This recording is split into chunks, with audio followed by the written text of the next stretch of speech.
Awit, Kabanata 7. O Yahweh, aking Diyos, sa iyo ako lumalapit.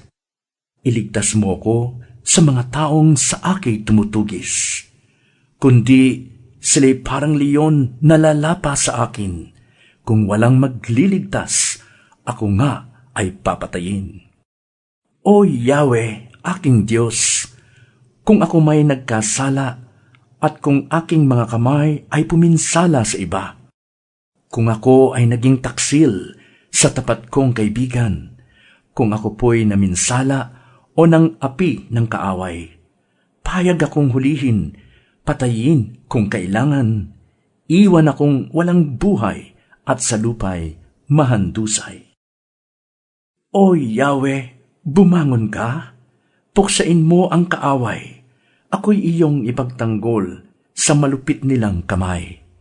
Gumising ka't sagipin mo, ako ngayon ay tulungan, dahil ang hangad mo'y maghari ang katarungan.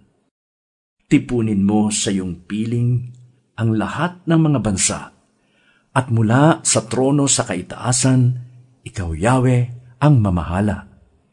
Sa lahat ng mga bayan, ikaw ang hukom na dakila.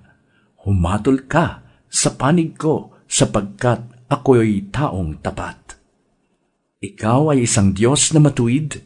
Batid mo ang aming damdamin at pag-iisip. Sugpuin mo ang gawain ng masasama at ang mabubuti bigyan mo ng gantimpala. Ang Diyos ang aking sanggalang.